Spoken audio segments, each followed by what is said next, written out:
What's up, guys? This is Snake Minority bringing you another Monday Night Raw review for the night of, I don't know, some day in September. September 28th, the day after that stupid Red Moon garbage.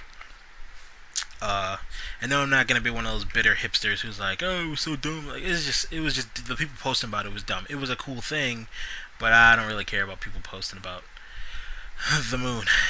It's not like that. It's not like that event is one of those like once in every 1,000 years. Like you'll never see it again. It's like it's gonna happen again in like 2033. And if you don't think you can live for the next, what is that, 18 years, then mm, actually that's not even 18 years. It's 2015, another 15 plus 3. No, 18 years.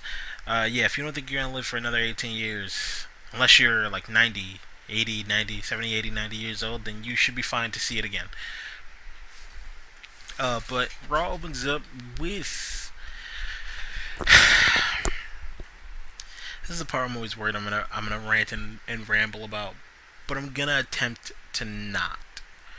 Raw opens up with the John Cena Open U.S. Stroke Fest. U.S. Open Challenge, and it's met by the New Day, who call John Cena's title reign booty, which I think is hilarious because it's New Day, but it's New Day versus Cena. Anyone versus Cena is not coming out. Cena one on one is not coming out the victor. We got this man beating the WWE World Heavyweight Champion twice in a week. I mean, he's made him. He's made Seth Rollins tap out.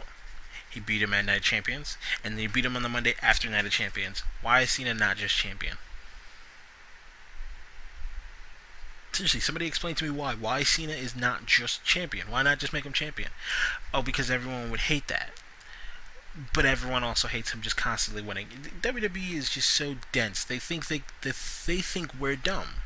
They think that if they just, well, let's just take him out of the main event. Let's give him a U.S. title because they say he's not legitimate because all he ever does is win the WWE title. We just keep slapping time. Oh, let's have him win a mid card title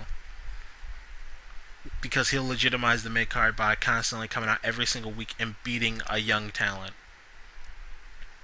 Because that proves what? That John Cena is the greatest champion of all time, and they want you to know that John Cena is the greatest of all time. They don't care whether or not you don't think he is. You need to know that he is because he has an open challenger. He beats and has. They just want to like. They do whatever it takes to build Cena to have some kind of great accolade tied to him. Because he needs to have some great accolade tied to him. Everyone needs to know he's defended his U.S. title more than anybody else. Everybody needs to know he's won it more times than every other, even characters where it would make sense for them to have it more times.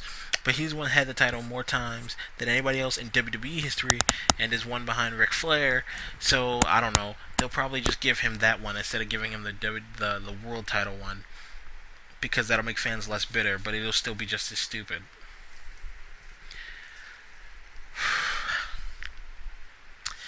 So Cena's met by New Day. The New Day, of course, are doing their New Day thing, cracking jokes, having fun, saying John Cena's booty, making fun of him. Xavier, of course, plays John Cena's theme music on the trombone, which is awesome. And then they pick Xavier to face off against Cena. And, of course, Cena has to act like a heel, even though he's not a heel. He's the good guy. Remember, he's the good guy and he's the underdog. You know, people are constantly beating up on Cena. Cena can't, we never know if Cena's going to win a match. I mean, he doesn't just come out and do it every single week, so we don't know if he's actually going to do it this time. We're supposed to just believe. We're supposed to just believe that Cena. Sorry, I was looking at my phone. We're supposed to just believe that Cena's the underdog every time he steps in the ring, even though he constantly wins. But yeah, so he steps up to New Day, Xavier Woods, and of course, while the New Day is having fun and trying to make WWE some money and being entertaining and interesting, no, Cena's got to come in and ruin that. Cena's got to come in. Cena's got to come in and be just.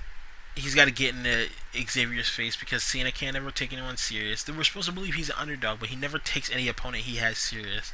Like, they come out and make fun of him, he's laughing and smiling. He said something to the effect of, he said there's a time to be entertaining and there's a time to be serious. And somebody online, I can't remember who right now, and I'm sorry I don't remember her name, which the fact that it was a female wrestling insight I thought was very interesting because you don't normally get that. Normally, just women just don't care, you know. But she said there's a time to be entertaining and there's a time to be serious, and Cena doesn't understand either, and he doesn't, because he's not entertaining anyone. He's not entertaining anyone. Who is he entertaining? Cena's entertaining the kids, fine, but Cena's not entertaining anyone who's actually a wrestling fan, a WWE fan. Like, he's not entertaining anybody at all, and he never knows when to be serious because people come out there to feud with him and he doesn't take them serious. He's laughing and he's smirking and he's down talking them. But then we're supposed to believe when the commentary table starts going, we don't know if he can win. I mean, what if he can't win? You know, it's like, what do you mean, what if he can't win? And then on the flip side of it is they go, well, we don't know if Cena can win on the commentary table. You know, Michael Cole and JBL and stupid Byron Saxton always like, well, Cena's coming up against some strong odds, but then they always talk about how he's a 15-time champion, and then JBL constantly calls him Big Match John. He's like, that's why I call him Big Match John, because he wins big matches. It's like, you can't do both. If you want to build Cena as the underdog going into a match, you need to build him as an underdog. You can't have him constantly winning, because that doesn't make him look like an underdog. And you can't have people saying how great he is and calling him Big Match John on commentary. You know what? I'm not even doing this anymore. John Cena, everything about John Cena is irritating, and that was proved later on tonight.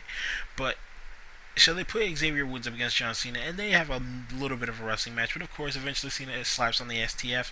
Oh, by the way, Cena killed the fun twice as hard by getting Xavier and Biggie kicked out of ringside. So of course, we didn't get any of the New Day fun on ringside because we got Xavier in the match, so he can't play his trombone, and Biggie and Kofi now can't dance around the ring and clap. So of course, Cena has to ruin all the fun, and we got to get the black people kicked out of the arena because it's Buffalo, New York, and it's a mostly Irish. I live in Buffalo, so this show is like, it's pretty racist around here. I don't care how many people tell you it's not. It really is. Like, people are really dumb, and they're really blatant and dumb about it. They use a lot of things as their crutch as to why they're racist without just saying that they're racist. And it'd be fine if you were just like, people in Buffalo were just like, I'm racist. But no, instead they use crutches like most, like Republicans. They just use the crutch of like my religion or freedom of speech or freedom of and it's just like, anyway, I'm not here to talk about Buffalo. And the crowd kind of sucks here too. That's another thing that's a theme for tonight, is like the crowd just, I've said it before and I'll say it again. If people want Attitude Era style stuff, they need to be an Attitude Era style crowd in the right moments. Yes, when a match sucks, it's okay to sit down and not be interested in it, because of course, if that match gets no hype, you won't see. Normally, in a normal world, you wouldn't see whatever the match was again. Like, the fact that Cena's matches would get, if they got no love, if nobody said anything and everyone just sat there dead silent every time Cena did anything, in theory, he would not be on TV anymore. But no, people have to make noise, they have to boo, and that WWE doesn't care as long as you're getting a reaction. That's the thing. Give them no reaction and see how far a guy goes. That's why any guy who gets any kind of reaction automatically gets put in some kind of match. That's why R-Truth always sneaks into matches all the time, because he gets a reaction from people. Nevertheless, John Cena slaps on the STF, because I'm getting sidetracked, and of course Biggie and Kofi come in for the save and attack Cena, but the Dudleys come out and save Cena, and then it's a 6-man tag match, which is only justified in the fact that the end saw Kofi hit Devon, because you can't have a black guy beat a white guy. You gotta have him beat the other black guy. God, it's. I know people think I'm nitpicking, or I'm like, I don't think everything is racist, but yes, I do think a lot of the booking in WWE is done with a very kind of racist mindset behind it, which will go on to be a theme later on tonight. But Kofi hits Devon with the Trouble in Paradise, because black on black violence, and hashtag black on black violence, and they get the win. So New Day got the win, and they didn't have to suffer the Cena syndrome, but it's just irritating to watch. I'm so sick of Cena. The best thing I can say about this match is that Biggie did the spear to the outside on Cena and knocked him out, and I thought that was awesome. He knocked him out of the match, and I thought that was cool. So you know, it at least looked cool, and I kind of hope Cena was actually hurt, just because get him off my TV. That's why. Backstage, there's just some bitch named Ashley who's supposed to be the HR person, and she's evaluating Kane's performance because a quote unquote anonymous complaint was put in about him. Which, of course, Seth comes in and he's being a wiener boy and he's trying to be Kane's friend. And what he's supposed to be trying to do is get him to snap and show that he's still crazy. But of course, it just falls flat because they don't know how to book Seth, and he just comes off like a wiener boy. But the Happy Kane bit is hilarious. So this Happy Kane stuff is money. I didn't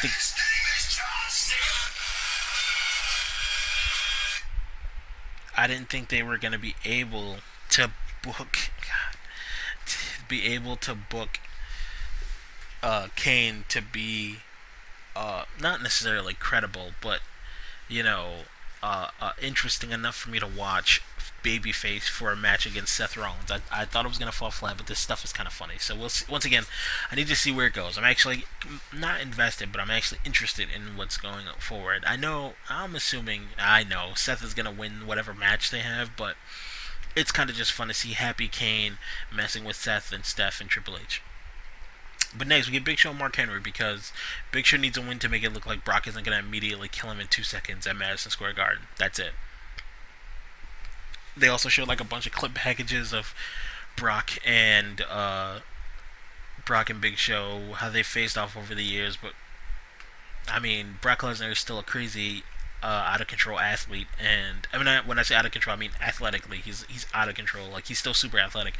Whereas Big Show, granted, he's not just some old broken down loser or anything like that, but he is in a certain spot in his career where he's slowed down. It's very apparent. But hey, if he's gonna put on a decent fight with Brock, that remains to be seen. We'll see what happens. I guess I don't know. I really have no interest in the Go to Hell tour, and I don't have an interest in Hell in a Cell at all. I don't care if they tell me Brock and Taker are in Hell in a Cell. So yeah, Big Show got the win. That's it. He just needs the win to prove that he is not going to be immediately killed by Brock. Excuse me while I scratch the side of my head. Next, we get Miss TV with Becky Lynch and Charlotte. Charlotte calls out Paige, but she's met by the Bellas, and Nikki Bella starts talking. And you know what? I swear, at one of these like reviews, I'm gonna edit in that it's like a 12-minute long video of Nikki. It's not 12 minutes. It's a long video of Nikki just going, and you know what? Over and over and over again whenever she talks, and it's completely and utterly irritating. But she comes out to start talking, and of course makes me want to slit my wrist. Declan, I get it. Anyone who doesn't know, Declan is my #1 fan apparently. And I talk to him directly in most reviews. Declan, I get that you like Nikki. Once again, like I said before, I don't know what you see in her the same way I don't know what you see in my reviews. I know what the answer is, obviously, to both, but every time that woman was... Declan, you're from a different country, so her voice is not one you hear constantly. I'm assuming you probably don't care about Becky Lynch because her voice is the kind of voice similar to what you would hear constantly. Nikki Bella is the constant voice of the terrible white woman in the United States. Like the terrible, prissy, had everything handed to her, annoying, kind of a cunt white woman. Like any kind of cunty chicks that are in the United States, that's what Nikki Bella's character is. She's supposed to be like a brat, and it's annoying here in America, at least to a lot of us. We have a lot of stupid reality shows based on women like that, and that's the only reason why her character's like. It's not the only reason why her character's like that, but yeah, I don't know. It's probably just because of the fact that we're from different places. I know you said that you like Nikki's accent. Sorry for everyone else that listens to this that I'm talking to Declan like he's actually physically talking to me, but he lives in a completely different time zone, so he can't talk to me. But yeah, you can like her accent all you want. I think Becky Lynch's accent is way better. I love Irish chicks, love Scottish chicks. Even if that's not Becky's full-on Irish accent, I don't care. It's awesome. But nevertheless, Nikki Bella comes out and she talks and she makes me want to slit my wrist. But then they're met by Paige, who makes me want to slip my other wrist?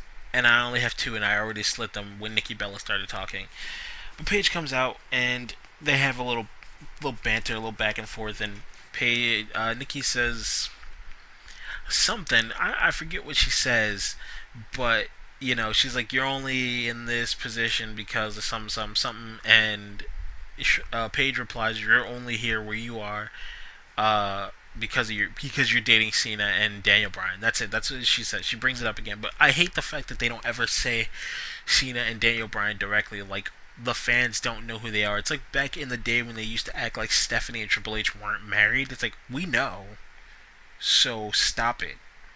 Now, of course, they shove it down their throat, but that's part of their persona.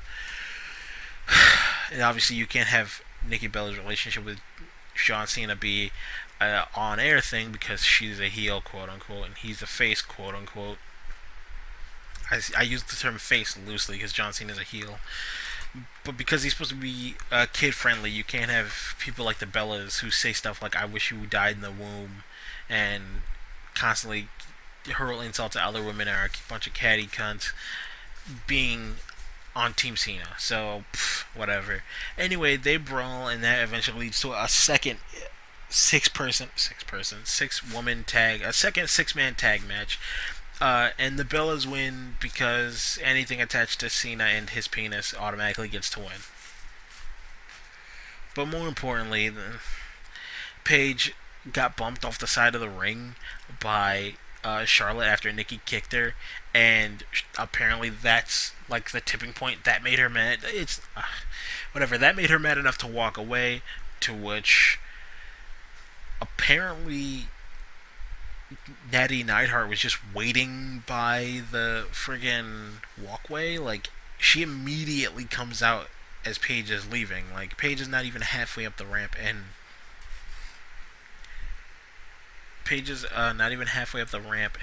Natty's already halfway down to the ring. So she's up at the top of the ramp. But she argues with Paige for a little bit. Then she says if Paige is gonna leave, then she'll just go do the match. And she tries to go down to the ring only to get attacked by Paige. Off the distraction, Nikki Bella hits her, what's it called? The rack attack, which is so stupid. The rack attack, the backbreaker that she does. And apparently wins off that, despite doing no damage to the back. Anyway, that's how that particular segment ended. Then, backstage, Kane gives Seth his statue-severed head in a box, which is a recreation of a scene from the movie Seven, for anyone who doesn't know. It's a very good movie with Brad Pitt and Michael Keaton, Brad Pitt, and Morgan Freeman, and I can't remember the freaking other actor's name from that because I'm an idiot. And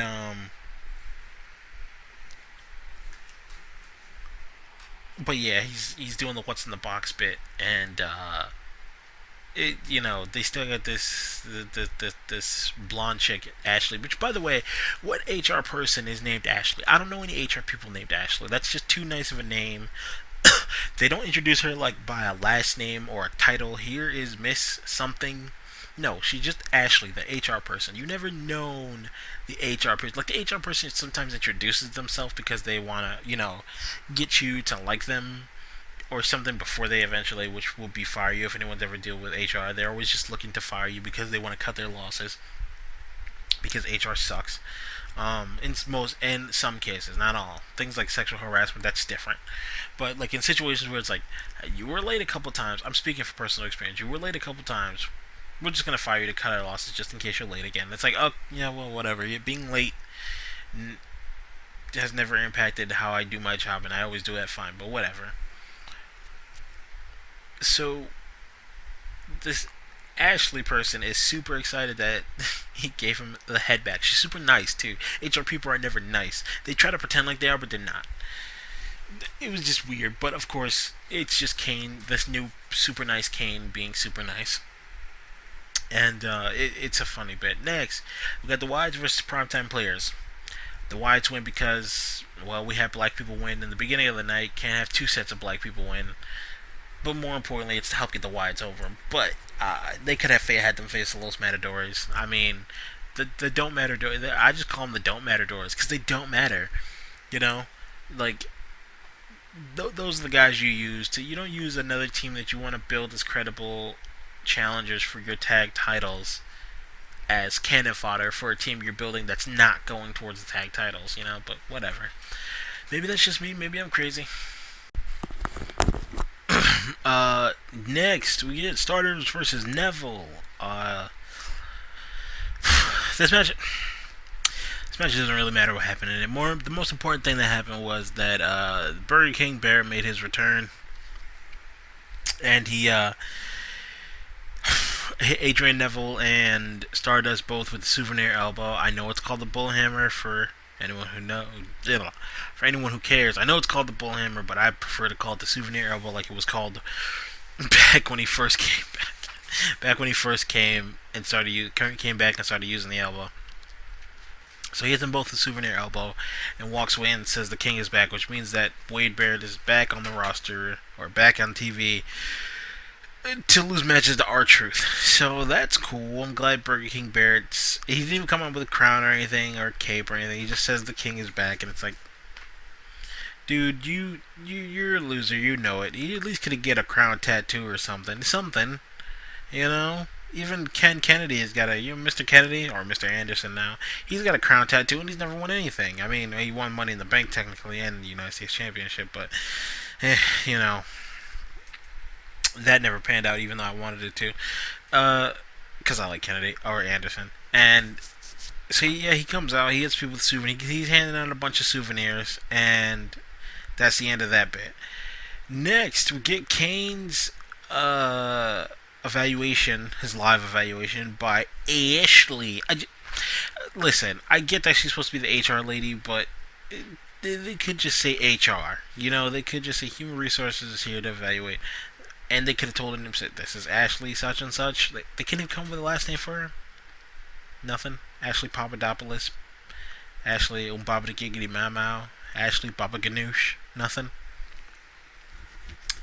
But Ashley's out there, she's giving her evaluation of Kane, or she's about to, and then she gets interrupted by Seth, who is trying to convince her that Kane is crazy, and that he's doing it in a very crazy manner, like a horror movie girl, like a girl in a horror movie who just can't slow down for 1 second to explain exactly what's going on. Instead, she's got to ramble on and be crazy, kind of like my reviews, ramble on and be crazy. So Seth comes out, shows a little video package of Kane being all evil. And then Kane shows a video package of Seth being all evil. And Ashley basically says Kane's all good. He's, kind-hearted and, the best employee she's met since working in WWE. And that Seth is the one that needs the evaluation because he's narcissistic and paranoid. And he sleeps with a girl who has swastikas on her Twitter or on her MySpace page or whatever. He sleeps with racist girls, even though he has a girlfriend or a wife, actually, I think. But whatever.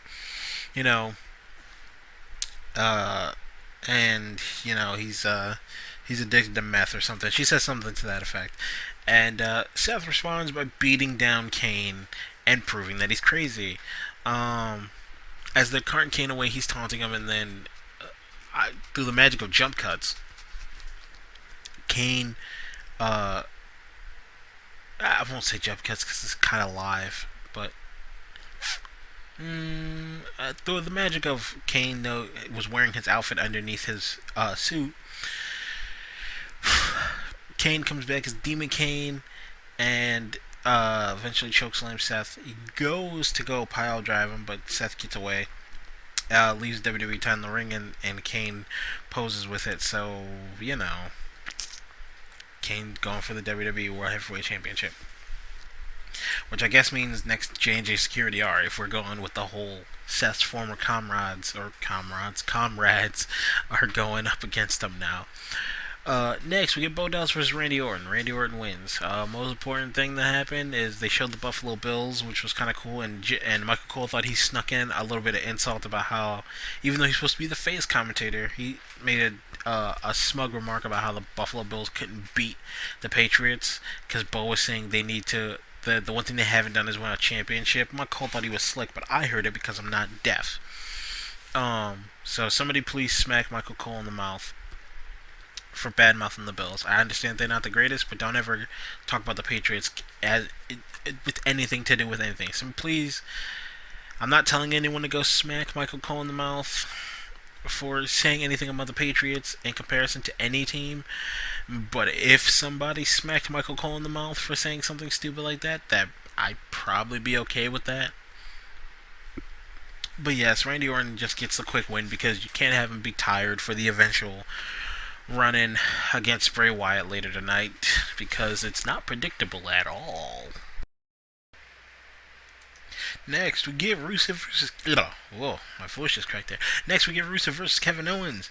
Match that was just something that was a setup from last week, so no, it's weird to see Rusev versus Kevin Owens. Of course, something janky's gonna happen, but it's Rusev versus Kevin Owens, and the match does get started like normal. But eventually, it spills to the outside, and Kevin Owens pushes Rusev into Ryback, who's sitting on the commentary table, and Ryback and Rusev brawl it out, which apparently doesn't cause for a bell to ring. But once Kevin Owens punches Ryback, it does. So whatever. I don't care about the stupidity of.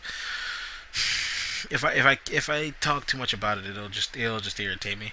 So Ryback and Rusev eventually start wailing on Ryback and Rusev. Rusev and Kevin Owens eventually start wailing on Ryback, and they're beating him up.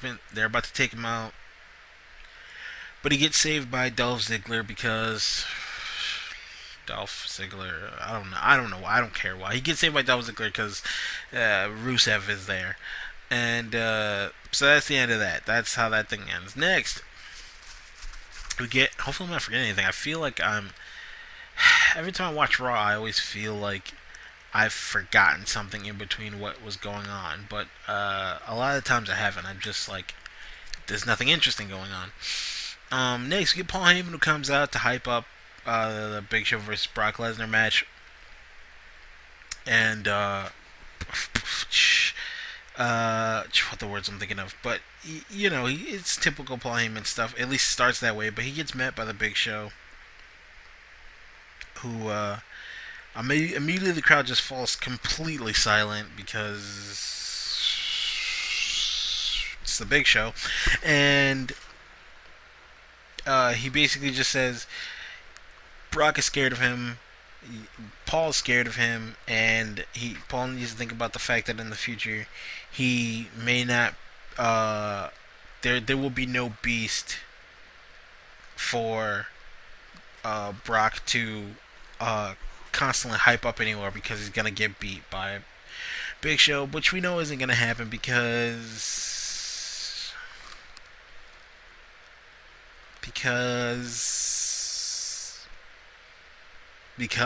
I don't. I'm just like lapsing in memory right now. I don't know why. I'm like really distracted. But yeah, so that's another thing. They're just hyping up this match, but we all know how it's gonna end. Brock's gonna beat Big Show, or something janky's gonna happen. Like Big Show's not just straight up beating Brock. That would be dumb. The match itself is pointless, but it would be extra dumb if Big Show beat Brock, because it's like, what are you gonna do? Nothing. That's what. So. Whatever, who cares? Finally, Raw ends with Roman Reigns versus Bray Wyatt. This match was interesting. Not really interesting. God, I never know how to elaborate. It was interesting. It was Bray came out with the Wyatt family, but Roman said, I'm leaving everybody in the back. You leave your guys in the back. No Dean, no Randy, no Jericho, nobody. You leave Braun and Luke in the back. Which, at the end of this match, threw me for a loop. Because it wasn't what I saw coming. Or, what I was predicting earlier in the night. Bray tells the rest of the Wyatt family to leave. They do. And him and Roman have a straight up one-on-one match. And here's the thing, the match ends. The end, it's a solid match, but the end saw Roman and Bray get counted out.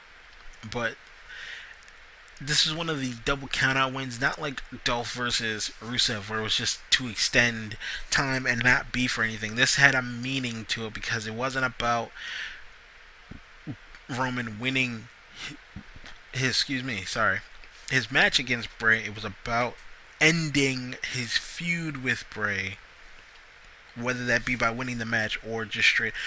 And it's something that's very been clearly established by the character that he knows it's not just as simple as winning the match. So they get the double counter and they brawl outside the ring.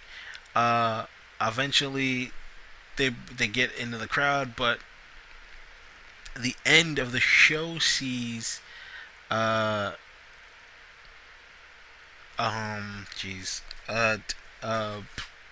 and Roman are brawling. Eventually, Bray gets the upper hand and tackles Roman through the barricade. While he's standing on top of the announce table gloating, he eats a spear through the announce table, which some people who may not have seen it might not know how that works. But Roman speared him, and then they just the weight of those two coming down back to the ground broke through the announce table, and that's just how Raw ended, which is interesting because Raw usually doesn't end like that. It usually ends with something dumb that's supposed to be a build towards, like it's just two guys standing in the ring, a guy standing in the ring. Like somebody's always standing at the end of Raw to say something or have said something dumb, but this one is just. It was a brawl, and it ended. Bray took heavy damage, Roman took heavy damage, and they're both knocked out, and that's just it. So it was interesting, because once again, last week we opened up with the Wyatts, and this week we end with them, or at least Bray Wyatt, and both the opening last week and this ending, to me, makes sense. Roman can't take out Bray in a match. He tried to take Bray out. Randy said earlier in the night, if you don't take Bray out, it's open season on the Wyatts. There's a bunch of dissension between Roman, Dean, and Randy, whereas the Wyatt family seems to be all together, and so everything is from last week to this week, for the most part, other than that opening where Roman, it all makes sense. Obviously, last week I said last week it could have been done a little bit different, but that's beside the point. The point is that it all made sense from last week to this week. So I'm curious to see how they move this feud forward, because while A and B, or A to whatever your end is, let's say for example, it's A to C, starting from, in the next 4 weeks before Hell in a Cell. You have A, which is the opening of Raw that had the Wyatts. B being this match. Then you have your C, which is next week. And then your D, which is Hell in a Cell. I'm curious to see if all those things connect and make sense. And at the end, we'll churn out something that is at least watchable. But it's WWE, so no. But you know what? Fingers crossed that something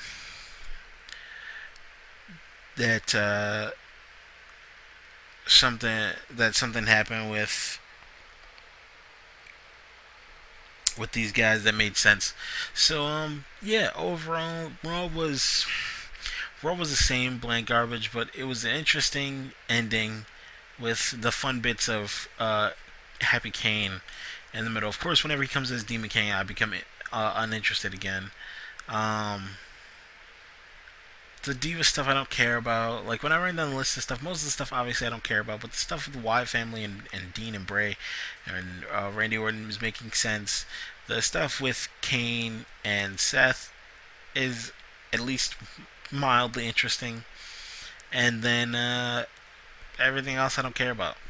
So overall, Raw was just another Raw, but it was okay. It was okay. It was better than it's been.